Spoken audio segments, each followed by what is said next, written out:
brothers had been stung to death by a scorpion and the other buried alive by the fall of a huge building. It is only right that I should weep and mourn. Not wishing to seem as if I had noticed anything untoward, I answered, "Do what you think necessary. I shall not stop you."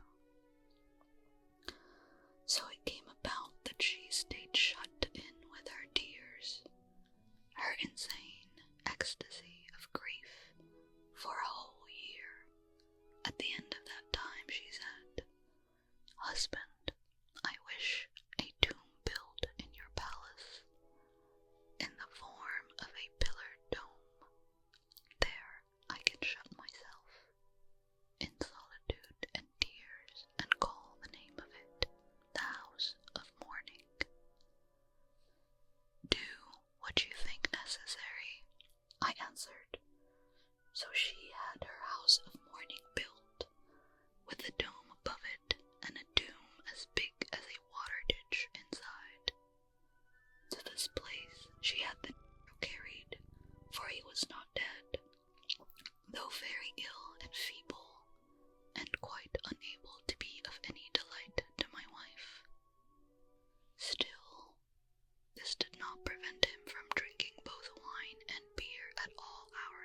lives, my brave young man," exclaimed the king.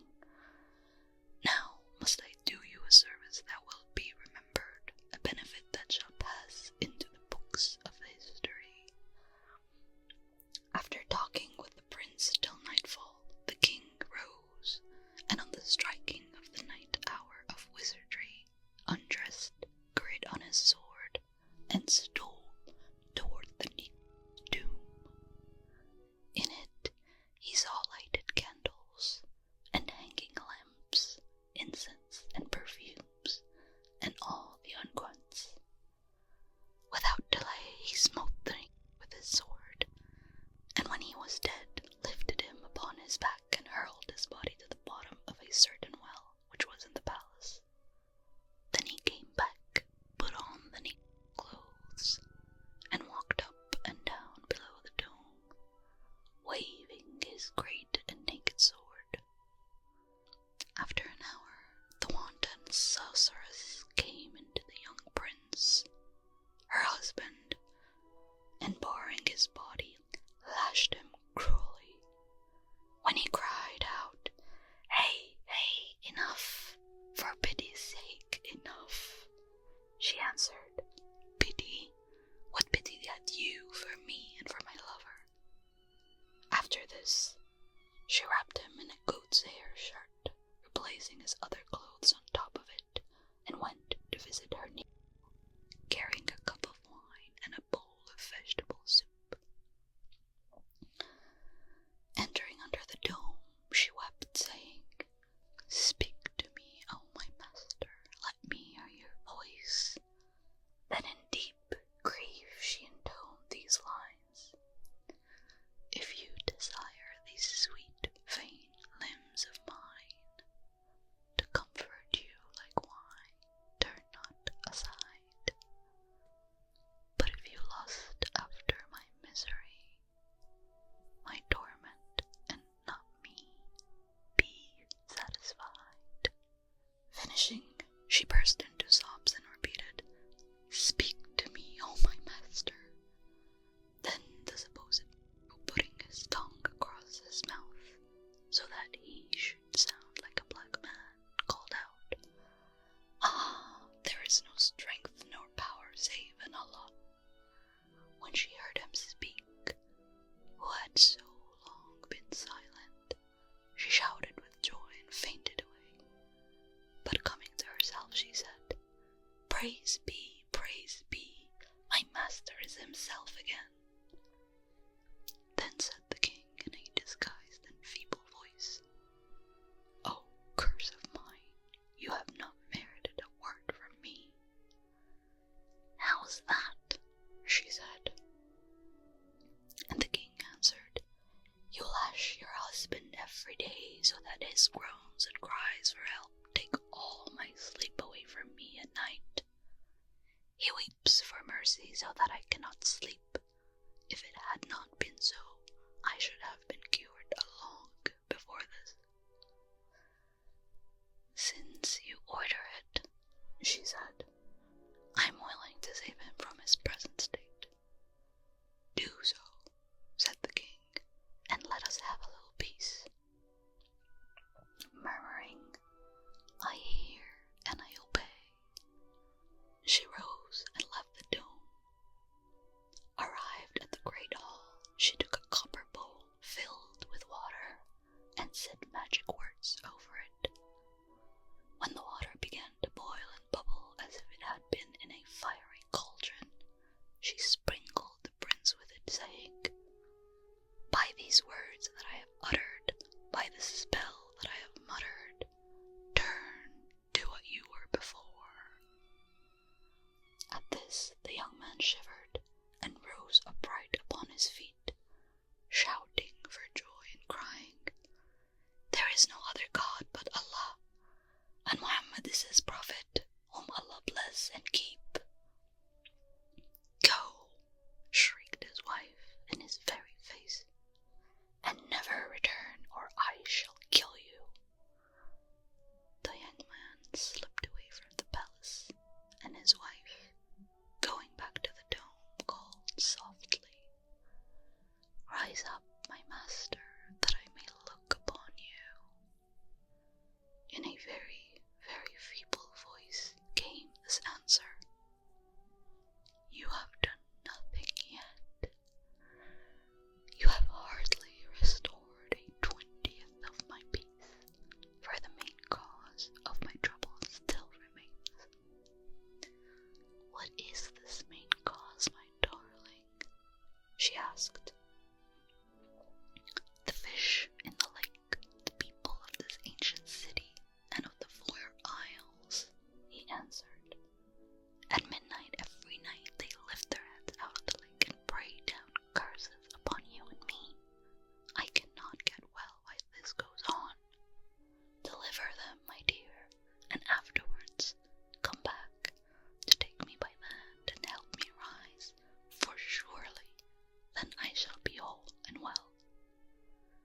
She rose and